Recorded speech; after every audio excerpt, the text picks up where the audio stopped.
Cette petite histoire qui se nomme Aux marches accompagne la toile nommée Escalier extérieur, Est-je là? Voici cette histoire. En ce mois de juillet, il est nécessaire de chercher quelques coins d'ombre. C'est pourquoi Martial et Jérôme se sont donné rendez-vous, une fois de plus, aux marches. À côté de la porte principale de l'église se trouve un escalier. Celui-ci est bordé d'une part par l'église et d'autre part par un mur très haut et très épais qui sépare le domaine religieux du vieux château. Le mur est tellement élevé qu'il est impossible de voir la propriété des châtelains. La végétation épaisse plonge l'escalier dans une fraîcheur exquise. Les deux enfants sont assis côte à côte et imaginent leur devenir avec des mois plus tard.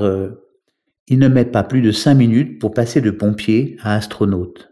Après quelques instants, Jérôme s'interroge sur le catéchisme. Il sait que Martial assiste au catéchisme tous les mercredis après-midi.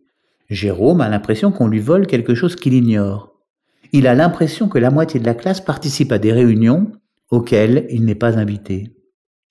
Entre jalousie et incompréhension, il demande à Martial « C'est bien le catéchisme ?» Martial « Bah ouais, c'est sympa, ça se passe dans la sacristie. » Jérôme « C'est quoi la sacristie ?» Martial « Tu vois, c'est un peu comme l'arrière-cuisine ou comme les vestiaires d'église, si tu préfères. Il y a tout un bric-à-brac de vieilleries, le plus souvent en bois. Il y a aussi des gobelets et des médailles en or.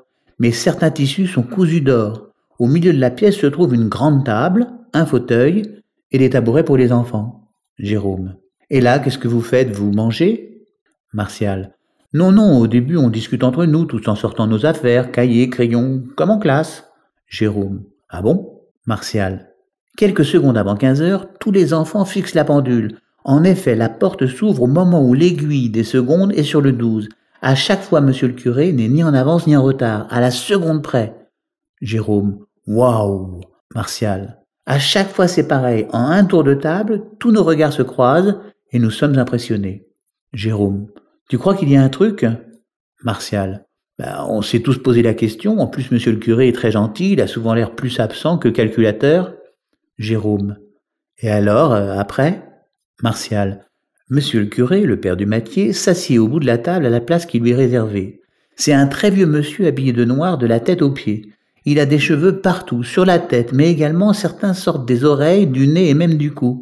Ses mains sont tremblantes et toutes ridées. À chaque fois qu'il prend un stylo à encre pour écrire, j'ai toujours l'impression qu'il va faire de gros gribouillis et mettre des taches partout. Mais sa main se bloque brutalement. L'écriture oblique est appliquée avec des pleins et des déliés parfaitement ajustés aux lignes Sayès.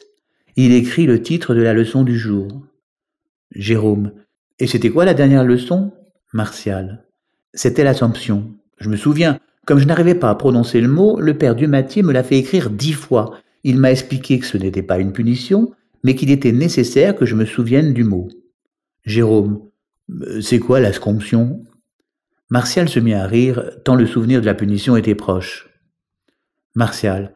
« En gros, c'est quand la Vierge Marie est morte, mais en fait, elle n'est pas morte, elle s'est élevée dans le ciel, et il y avait aussi une histoire d'âme et de gloire céleste, enfin, je me souviens plus très bien. » Jérôme. « Elle vole comme Superman, waouh !»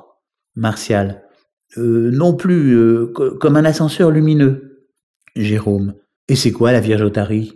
Martial est fièrement amusé, il sent bien l'ascendant qu'il a sur Jérôme. Martial. « Mais non, la Vierge Marie, c'est la maman de Jésus. Tu te souviens le cadavre accroché à une croix qui se trouve dans ma chambre, à côté du poster de Maxime Le Forestier ?» Jérôme. « Ah oui, c'est dégueulasse !» Pendant plusieurs minutes, Jérôme assaille Martial de questions de toutes sortes.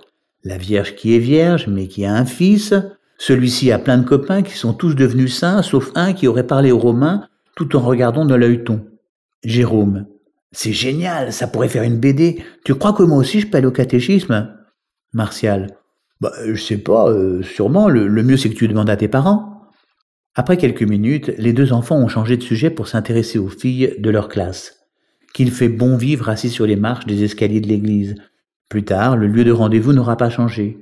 Ils seront plus nombreux, accompagnés de leurs cyclomoteurs pétaradants, et même certains apporteront de la musique pour y improviser une boum. Ce sera au début des années 70. J'espère vous retrouver dans la prochaine vidéo où Jérôme découvre le fauteuil magique.